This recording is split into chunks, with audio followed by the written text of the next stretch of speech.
이제는 굳이 팔 필요가 없겠는데 세금 때문에 팔 이유는 없어졌습니다. 팔아야 되는 이유는 여러 가지가 있겠죠. 집값이 떨어지니까 전세금 못 돌려주니까 여러 가지 이유가 있는데 세금 때문에 이제 사라지게 되니까 적어도 매물은 많이 줄어들 것 같고요. 호가도 살짝 오를 수도 있고. 듣다 보면 알걸요 하다 보면 늘걸요 재테크 비법을 매일 오전 11시 편하고 친근한 경제 파트너 박연미의 목돈 연구소.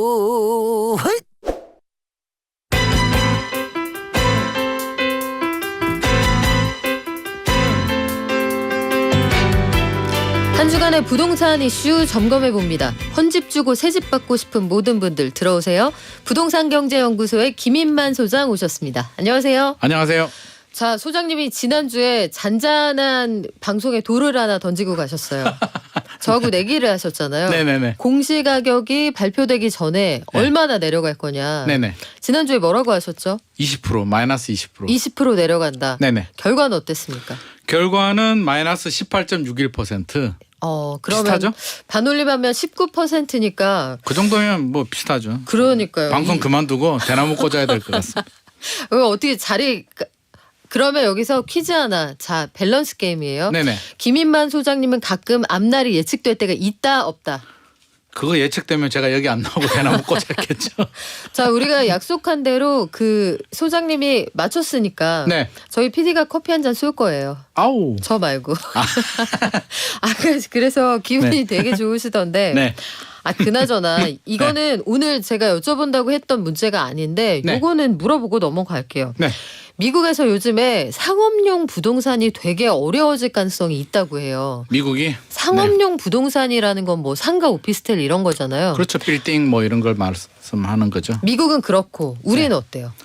우리는 상업용 부동산은 좀 다른 시장이라고 좀 봐야 됩니다. 우리나라는 이제 아파트 위주로 움직이고 있고요. 상업용 부동산 또 물론 어렵습니다. 물론 어렵고 금리가 올랐기 때문에 사실은 우리가 아파트에 너무 초점을 맞춰가지고 2017년에서 2021년 집값이 많이 오를 때 부동산이 오를 때 아파트만 쳐다보는데 빌딩도 비슷하게 올랐거든요. 한 두세 배 정도 올랐기 때문에. 그거 안 사봐서 그래요. 그래요? 주변에도 사는 사람이 없더라고요. 그러니까 별로 관심이 없는데 조용하게 그들만의 리그이기 때문에 네. 굉장히 많이 올랐고요. 뭐 2015년만 하더라도 송파구 삼전동에 15억, 17억 하던 다가구 주택이 한 50억까지 올랐으니까요. 50억이요? 50억 이상하죠. 굉장히 많이 올랐는데 다 대출이거든요. 아파트는 전세를 끼고 살 수도 있는데 이런 상업용 부동산들은 대출을 끼기 때문에 금리가 가파르게 올라가면 직격탄을 맞게 되고요. 수익률이 잘 안 나옵니다. 원래는 수익형 부동산이었는데 최근에 강남에 말이 나왔으니까요. 임대 수익률이라고 하잖아요. 1%에서 2% 정도밖에 안 나오거든요. 그럼 은행 대출 이자가 금리가 3%, 4%, 4%대죠? 3%도 없잖아요. 그러니까 월세 받아서 이자도 못 낸다. 결국에는 시세 차익을 바라보고 이제 버텨야 되는데 최근에 가격도 조금 조정되는 분위기이기 때문에 우리나라도 어렵다. 어려운 건 맞습니다. 아니 그럼 빌딩 시장에서도요. 네. 우리도 왜 그 주택담보대출 받아서 비싼 집을 샀는데 감당이 안 되면 네. 던지잖아요.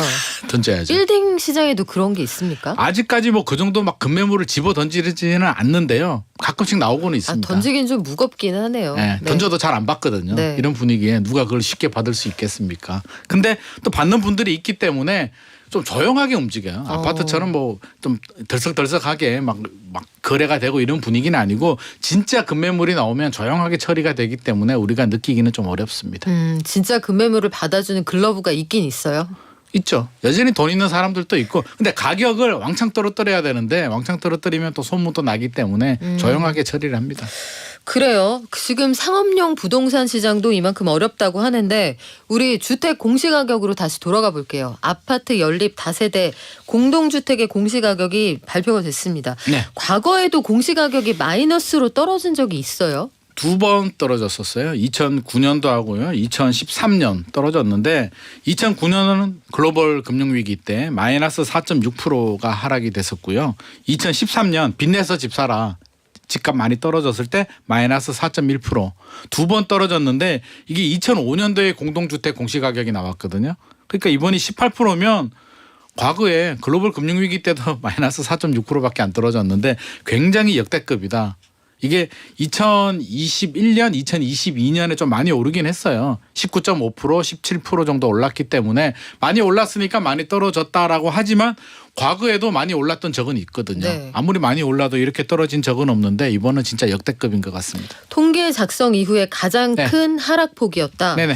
자, 지역별로 좀 보겠습니다. 서울의 공시가격 얼마나 내려갔습니까? 서울은 생각보다는 덜 내려갔어요. 마이너스 17.3%. 전국보다도 덜 떨어졌으니까 반대로 해석하면 서울 집값이 많이 안 떨어졌다. 다른 오. 지역들에 비하면 네. 상대적으로 덜 떨어졌다는 얘기고 우리 집값 침체하면 항상 단골로 나오는 지역 대구가 마이너스 22%.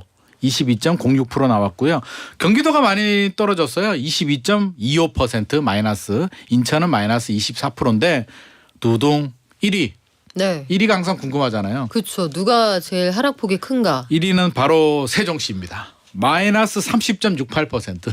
아니 공시가격이 30%가 빠졌다고요? 네네 30%가 빠졌습니다. 왜요? 여기는 무슨 일이 있습니까? 일단 뭐 세종시가 집값이 많이 떨어지기도 했고요. 전체적으로 공급 물량이라든지 여러 가지 보면 집값이 굉장히 많이 떨어졌고 최근에는 좀 오르긴 했는데 우리가 좀 이게 내막을 좀 알아야 됩니다. 네. 공시가격이 이번에 왜 역대급으로 떨어졌냐면 알려주세요. 두 가지가 이유가 있는데요. 하나는 공시가격 현실화율 들어보셨죠? 그 이전 정부에서 우리 공시가격이라고 하면 이제 기준이 되는 기준이잖아요. 그래서 뭐 종합부동산세나 재산세나 네. 의료보험 모든 이게 정부에서 거둬들이는 기준이 되는데 이게 기준이 되다 보니까 시세 대비 공동주택 공시가격은 시세 대비 70% 정도. 시세하고 차이가 많이 나니까. 차이가 나죠. 토지나 이제 일반 그 상업용 부동산들은 50% 정도, 50% 정도인데 아니 왜 이렇게 차이가 나냐라고 하면 변동폭이 예를 들어서 시세가 10억인데 갑자기 떨어질 수도 있고 올라갈 수도 있잖아요. 그럼 세금을 부과하는 데 있어서 기준이 흔들릴 수도 있기 때문에 좀 낮춰서 하향 조정을 해서 이제 버퍼링을 두는 건데 이전 정부에서 집값이 많이 올랐잖아요. 야, 세금을 더 매겨서 더 부과를 해서 부담을 줘서 투자를 못하게 해야 되는데 공시가격이 너무 낮은 거 아니야? 이거 오히려 다주택자들한테 많은 혜택을 주는 거잖아 라고 해서 올렸습니다. 근데 올리는데 갑자기 올리면 문제가 되겠죠. 그래서 10년에 걸쳐서 시세 대비 90%로 올리겠다는 게 공시가격 현실화율인데 그래서 2021년, 2022년에 많이 올랐죠. 적정 시세 상승분보다 더 얹어서 야, 우리 현실화 해야 되니까 더 올릴게 올렸는데 이게 최근은 작년에 집값이 많이 떨어지고 윤석열 정부에서도 야 이거 좀 문제가 있다. 너무 과하다 해가지고 거의 폐기를 했고요. 2020년 수준으로 돌리겠다고 했기 때문에 집값 떨어진 것보다 이번에는 더 빼버렸습니다. 그래서 인위적으로 좀 많이 내린 부분이 있고요. 두 번째는 우리 공시가격 기준일이라고 하는데 네. 공시가격을 우리 조사를 해야 되잖아요. 정부에서 조사를 하면 그러면 어느 날짜로 이 지역은 1월 1일 어떤 지역은 우리 바쁘니까 2월 1일 이렇게 하면은 시차가 흔들리니까 모든 게 다 1월 1일 기준입니다. 그럼 그게 어떤 의미냐면 작년에 10월, 11월, 12월 집값 폭락했잖아요. 그거는 그대로 공시가격 하락에 반영이 되는데 올해 1월, 2월, 3월 소폭 반등을 한 부분은 반영되지 않습니다. 그러니까 온전히 작년에 폭락했던 가격이 그대로 공동주택 공시가격에 반영이 되다 보니까 현실화율도 이제 폐기를 했고요. 집값 떨어진 것도 그대로 반영이 되다 보니까 올해 역대급으로 하락을 했습니다. 세종시는 그 기억도 나네요. 집값 급등기에 공시가격이 전국에서 제일 많이 올랐어요. 오른 곳이기도 했어요. 그렇죠. 그리고 세종시는 오른 것도 좀 억울한 부분이 이게 자체 시장 메커니즘에 의해서 뭐 세종시가 좋아서 막 이렇게 오르다기보다는 국회에서 발표를 했잖아요. 국회 이전한다고. 뭐죠? 국회 세종으로 이전한다. 그게 2020년으로 제가 기억을 하는데 아니 가만히 있는 동네에 이만한 돌을 그냥 확 던져버렸잖아요. 짱돌을 집중 투하했군요. 완전 짱돌을 네. 굴렸죠. 그래서 막 투하하니까 이제 물결이 파도를 치는 거죠. 그러니까 난리가 났잖아. 아니 국회를 이전한다는 얘기는 상징성이 굉장히 크잖아요. 야 세종이 이제 대한민국 수도가 되는 거야. 우리가 서울처럼 되는 거야. 라고 그때 현장 분위기가 그랬어요. 야 우리도 10년 후에 서울처럼 되니까 집값도 서울에 맞춰야 돼. 라고 해서 투자 수요도 많이 들어오고 네. 지나치게 오버슈팅이 됐기 때문에 조정도 많이 됐고요. 결국에는 많이 떨어졌으니까 공시가격이 많이 떨어졌습니다. 산이 높으면 골이 깊다. 이번에도 뭐 법칙 어김없이 맞습니다. 적용이 되는데 국회 이전에 이제 없던 일이 되는 아니에요. 거잖아요. 아니에요. 네, 국회 이전 어떤 계획은 일이 아니고 살아있어요? 진행되고 있습니다. 여전히 진행되고 있고요. 제가 최근에 뭐 네. 들은 얘기로는 여전히 유효하고 물론 시간이 걸릴 뿐입니다. 그래서 폐기된 거 절대 아니고요. 네. 10년이 걸릴지는 모르겠지만 정상적으로 추진을 한다라고 합니다. 네. 그리고 또 뭐 계획은 들리는 살아있다. 얘기는 국회가 이전하면 결국엔 또 청와대도 이전하지 않을까라는 희망찬 목소리도 있긴 합니다. 글쎄요, 뭐 구상 단계라 요거는 상황 좀 지켜봐야겠는데 네네. 결국은 아주 오래 걸립니다. 안 될 수도 있고요. 공시가격 하락 이후에 아마 네. 이 부분에 대해서도 주목들을 많이 하셨을 거예요. 보유세 부담이 얼마나 줄어들 거냐. 네. 실제로 어떻습니까? 국토부 보도 자료를 보면은요, 이제 금액대별로 공시가격 5억 원. 5억 원이면 우리 시세로 한 8억 원 정도 됩니다. 8억 원 아파트를 하나 가지고 있다라고 하면 보유세, 그러니까 재산세와 종부세를 합쳐서 보유세가 작년에 63만 9천 원 정도 나왔는데 올해는 45만 원 정도로 마이너스 28.9% 정도 줄어들고요. 조금 더 돈이 있어가지고 공시가격 10억, 그러니까 시세 14억 정도 아파트를 가지고 있으면 작년에 203만 원 정도 냈는데 올해는 125만 원 정도로 마이너스 38.5% 돈이 더 있어. 공시가격 15억 원, 시세 한 23억 정도 아파트를 가지고 있으면 마이너스 30.5% 정도 줄어듭니다. 그러면 우리 구체적으로 그 종부세들 아마 궁금해 많이 하실 거예요. 네. 이 종부세는 어떻게 달라지나요? 종부세도 이제 달라지는데 종부세와 재산세를 이제 같이 계산을 하는데 금액이 낮은 부분에 대해서는 이제 재산세가 크고요. 금액이 크면 그쵸. 종부세가 큰데 제가 샘플로 이제 물론 서울 기준이긴 샘플이요. 하지만 샘플. 네, 고향이 어디신지. 고향이 경상도입니다. 예. 네. 자, 서울 기준에서 제가 이게 또 지방에 계시는 분들은 조금 그럴 수도 있지만 네. 그래도 서울이 인구가 뭐 많으니까요. 대표적인 단지라고 하니까요. 네. 마포 레미안 푸르지오 아파트 있죠? 마레프가 전용 8사를 하나 가지고 있으면 작년에 412만 원 내던 걸 252만 원 정도, 마이너스 38.7% 정도. 1주택자들은 비슷하죠. 자, 이제 돈이 더 있습니다. 마레프하고 음마 아파트 두 채를 가지고 있다라고 하면은요. 작년에 5,358만 원 냈거든요. 근데 올해는 1,526만 원으로 마이너스 71% 줄어듭니다. 그러니까 이거는 재산세는 이렇게 크지 않고요. 종부세를 많이 냈다는 얘기고 3주택, 서울에 3주택을 가지고 있다면 8,600만 원 내던 걸 2,700만 원 정도, 역시 마이너스 68% 정도 줄어드니까 1주택자들보다 다주택자들, 그러니까 종부세는 중과세가 되잖아요. 네. 그러니까 아무래도 중과세도 없어지고 공시가격도 내리고 공제금액도 올려졌거든요. 그래서 다주택자들은 6억에서 9억을 올려줬고요. 1주택자들은 11억에서 12억을 올려줬기 때문에 모든 게 다 내렸다. 결국 종부세도 많이 내릴 것이다. 생각하시면 될 것 같습니다. 그러면 종부세를 상대적으로 그 중위 수준에서 부담하셨던 분들이 공동 명의로 1주택을 가지고 있다라면 대부분은 빠져나간다 이런 얘기가 굉장히 많이 되겠네요. 빠지겠죠. 예. 그래서 공제 금액이 높아졌기 때문에 1주택자들도 12억 원, 그러니까 시세로 따지면 10억, 16억 정도 이하 주택들은 공시가격 종부세 아예 내질 않게 되고요. 부부 합산은 18억으로 올랐거든요. 그러니까 1주택을 부부 합산으로 가지고 있으면 거의 한 24억, 25억 아파트들은 종부세 대상이 되지 않습니다. 공시가격이 또 중요한 게 여러 가지 복지제도의 기본이 되기도 합니다. 네. 건강보험료에도 영향을 크게 미치죠? 건강보험도 내립니다. 월 평균 3.9% 정도 감소 예상하고 있고요. 우리 부동산 등기할 때 국민주택 채권 매입하잖아요. 그것도 한 1,000억 정도 감소할 것으로 정부는 예상을 하고 또 이게 저는 이것까지 생각을 못했는데요. 국가장학금 대학생들 국가장학금, 네. 근로장려금, 기초생활보장에도 공시가격이 다 적용이 되기 때문에 이번에 가격이 떨어지게 되면 이런 혜택을 보시는 분들이 좀 늘어나지 않을까 예상이 됩니다.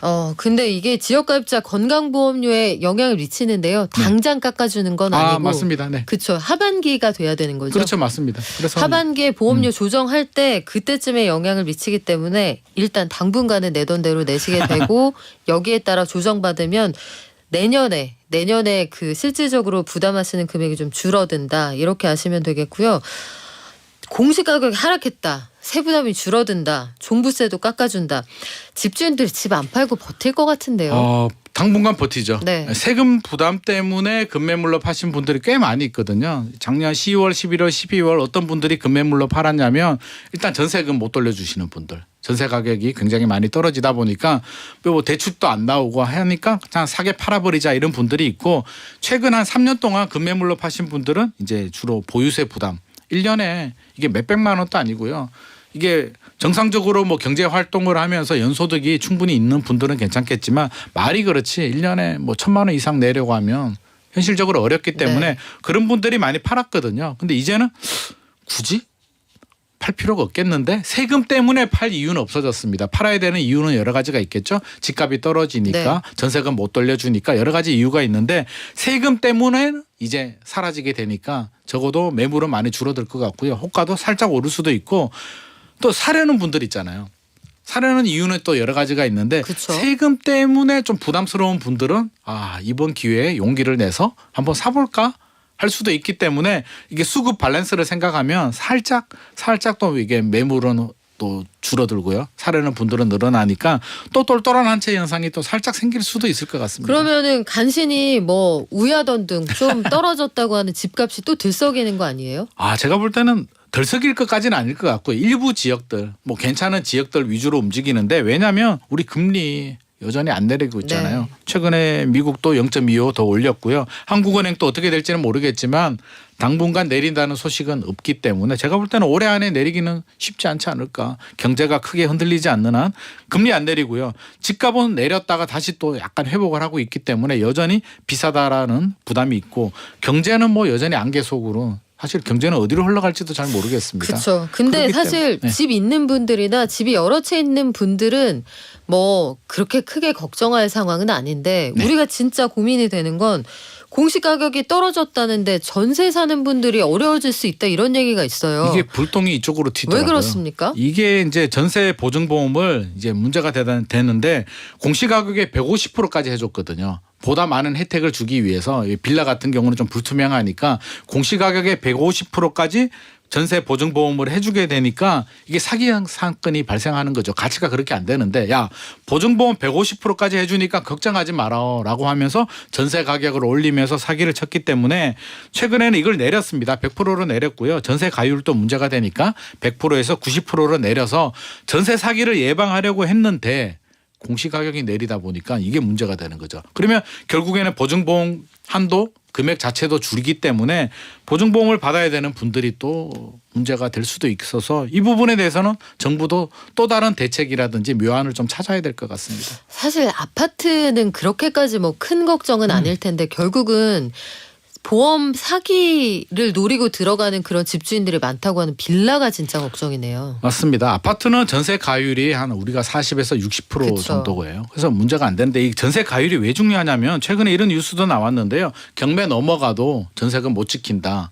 못 받는다라는 뉴스가 나오는데 왜 그러냐면 우리 전세 제도가 사실은 굉장히 좀 불안정하고 위험한 제도거든요. 그냥 채권 집주인하고 세입자가 그냥 계약을 하는 거지 그 집에 대해서 어떤 뭐 근저당을 잡든지 물권에 이런 권리가 있는 건 아니란 말이에요. 그냥 주인 믿고 맡기는 거예요. 내가 그 집에 잘 살 뿐이거든요. 그러다 보니까 이제 임대차 보호법을 만들어서 뭐 대항력이라고 하죠. 그 집에 전입 신고를 하고 거주를 하면서 확정일자를 받으면 우선 변제권. 우선 변제권이 뭐냐면 경매 넘어갔을 때 나보다 후순위보다는 먼저 받을 수 있는 돈을 좀 먼저 받을 수가 있는데 자 경매 낙찰되면 시세 대비 떨어지잖아요. 보통 한 70% 정도 낙찰이 되는데 전세 가율이 90%면 예를 들어서 10억짜리가 7억에 낙찰이 됐는데 전세 금액은 9억이에요. 그 돈 다 받아도 안 못 되네요. 받죠. 다 받아도 네. 안 되죠. 근데 거기에 선순위 뭐 그쵸. 근저당이 있을 수도 근데 있고 다 줄 세금 리가 체납도 없단 있고 말이죠, 대부분. 그렇죠. 그러니까 실질적으로 굉장히 받기는 어렵다. 온전히 지키기도 어렵고 나보다 선순위가 있고 특히 다가구나 이런 데는 더 복잡하죠. 나보다 같은 세입자끼리도 먼저 들어간 세입자들이 있기 때문에 이런 분들은 사실 구제받기가 쉽진 않습니다. 그러면 새로 들어가는 분들 말고요. 기존에 보증보험에 가입이 돼 있었다. 네. 이분들 갱신은 되는 거예요? 갱신은 되죠. 네, 그러니까 가입하신 분들은 괜찮고요. 어떻게든 저는 빌라는 꼭 보증보험 가입하셔라. 가입하시고 가급적이면 월세로 가시는 것도 저는 적극 추천드립니다. 당분간은 시장 상황을 좀 그렇게 보자. 네네. 그리고 우리 게시판에도 질문 되게 많은데요, 소장님. 네. 지난번에 제가 그 소화를 못 해드린 질문이 하나 있었어요. 예. 우리가 차익 거래를 통해서 강남의 30몇 억짜리 아파트를 5억 얼마에 샀다. 요 교환 소식 거래? 교환 거래 전해드린 적 있잖아요. 네네. 게시판에 질문이 되게 많았는데 그래요? 불법 아니냐 이거. 불법 아니에요. 그러니까 정확한 발음으로 하면 불법 거래 아닙니까? 이렇게 물어본 분들 많았거든요. 이렇게 이게- 해도 되는 거예요? 교환 거래가 법적으로 있어요. 이게 불법이 아니고요. 불법이면 하면 벌써 세무조사 들어갔겠죠. 그러니까 불법 전혀 아니다. 이건 합법적인 거래인데 쉽지는 않습니다. 이게 이해 당사자라든지 내 합의를 집하고 하기는. 네 집이 서로 마음에 들어야 할 수 있는 거잖아요. 그렇죠. 마음에도 들고 네. 차익이 생기는데 서로 생각하는 금액이 다를 수도 있으니까요. 아. 한쪽에는 KB 시세로 하자, 한쪽은 매물 시세로 하자, 네. 뭐 아니면 공시가격으로 하자, 여러 가지 이유가 있을 수도 있기 때문에 쉽지는 않은데 가능은 합니다. 절대 불법 아닙니다. 불법 거래는 아니다. 네, 절대 그리고 아닙니다. 최근에 소장님 오시기만 기다렸다가 이거 물어봐달라는 분 많았는데 네. 실수요자인데 갈아타고 싶다. 아, 이런 분들은 이 시점에 어떻게 하면 좋아요? 실수요자라고요? 이미 집이 한 채 있는 거죠. 더 좋은 그런데 집으로 갈아탄다? 갈아타고 싶은 거죠. 갈아타면 되죠. 1주택자들은 저는 뭐 갈아타는 거는 전혀 말리지가 아니 않습니다. 시점 괜찮아요? 시점은 갈아타기는 시점이 없어요. 저는 왜요? 없다라고 왜요? 봅니다. 왜냐하면 자 이론적으로 보면은요. 네. 지금 집값이 약간 떨어지는 분위기잖아요. 그러면 내 집을 팔고 기다렸다가 떨어지는 집을 구입하면 가장 이상적인데 현실적으로 우리 심리적으로요. 내 집은 싸게 판 것 같거든요. 그러면 팔았어. 그럼 현금을 가지고 네. 내가 갈아타고 싶은 집은 상급지예요. 더 다운그레이드 되고 싶지는 않거든요. 그러면 그 집을 갈아타야 되는데 내가 기대하는 매물은 잘 안 나와요. 그러면 결국에는 하다가 타이밍을 놓쳐버리기 때문에 저는 갈아타시는 분들은 실시간으로 내 집을 팔면 바로 그 집을 사야 됩니다. 그래요. 갈아타는 데는 시점이 없다. 다소 허무한 결론인데 그게 나- 정답입니다. 나중에 비밀이 혹시 있는지 제가 더 취재해보고 알려드릴게요. 지금까지 부동산연구소 김인만 소장이었습니다. 고맙습니다. 감사합니다.